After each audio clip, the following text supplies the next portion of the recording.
The Joker, Magneto, Thanos, and Erik Killmonger. One of those names might not belong in the Hall of Fame of supervillains, but the big bad in the upcoming Black Panther should not be overlooked. For one, he's played by this dude.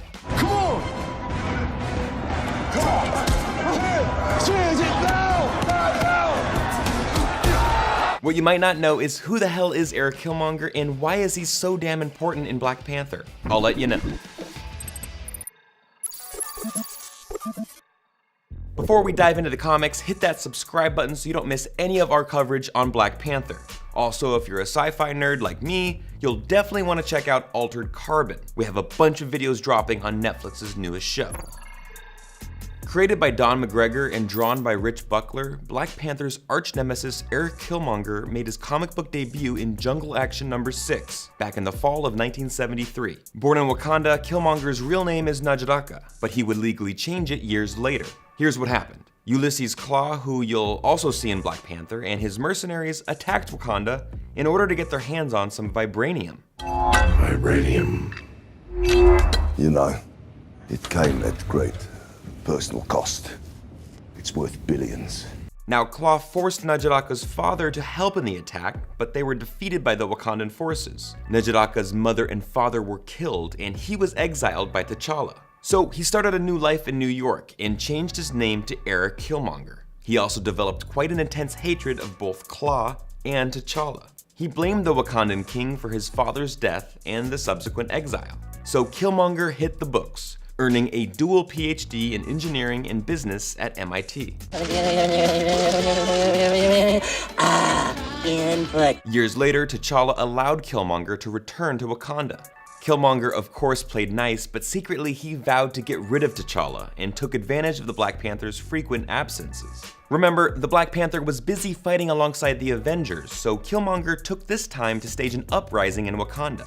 The two finally faced off and T'Challa narrowly defeated him as Killmonger fell to his death over Warrior Falls. But because these are comics and no one ever really dies, Killmonger was eventually brought back to life by the Mandarin and then later by the Altar of Resurrection. Side note, we'll see this exact location in the movie and I'm guessing there's a huge fight here. Erik Killmonger is a highly trained warrior and martial artist who happened to get his hands on a synthetically modified heart-shaped herb, which is the substance that gives Black Panthers their power. So basically, he cheated. Has Drago partaken in any such experiments? No, Ivan is naturally trained. Then how do you explain his freakish strength? Like your Popeye. He ate his spinach every day.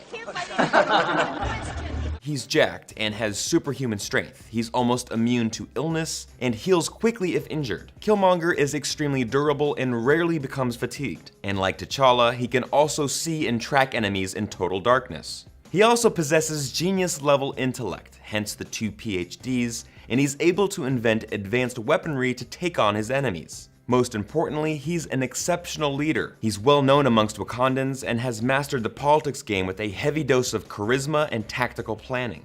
Killmonger is more than just a fighter. He's an animal lover too. Well, at least in the comic books. That's right, in the books he can call on his fully trained spotted leopard named Prey to fight alongside him. And if that's not enough, he can also summon his zombie army of soldiers using the Altar of Resurrection and some Wakandan magic. I love comics. But the absolute best thing about the spike-studded Erik Killmonger, he would fit in perfectly with the Legion of Doom. Now, Erik Killmonger might not be a household name, but chances are you already know who Michael B. Jordan is. Now, I know what you're thinking. Michael B. Jordan already did the comic book thing, and it wasn't great. We should use these powers to do something. They're not powers. They're aggressively abnormal physical conditions that we're gonna fix. Can you turn that off? And what if they can't? But that wasn't his fault, and I promise you this movie will make you forget all of that. And that's because of director Ryan Coogler, who teamed up once again with Jordan to make Black Panther after the success of Creed and Fruitvale Station, 2 excellent films. Even further, when discussing his influences behind his Killmonger performance, Jordan says that he studied both Heath Ledger's Joker and Michael Fassbender's Magneto, 2 of the absolute best villains in film, let alone comic book movies. So here's how they're gonna adapt the character for the movie. His name is Eric Stevens, an American Black Ops soldier who's nicknamed Killmonger. Armed with charisma, combat skills, some dangerous allies, and a surprising knowledge of Wakanda, Killmonger threatens to overthrow T'Challa, who's still reeling from his father's death in Captain America Civil War. Now, one of the most fascinating shots from the trailers shows Killmonger suiting up in his very own Black Panther costume. That looks cool and all, but that doesn't mean that you automatically become the Black Panther. You must complete the necessary rites of passage and successfully ingest the heart-shaped herb. Plus, a new Black Panther isn't crowned until he defeats the current Black Panther, and I have a feeling it won't be that easy.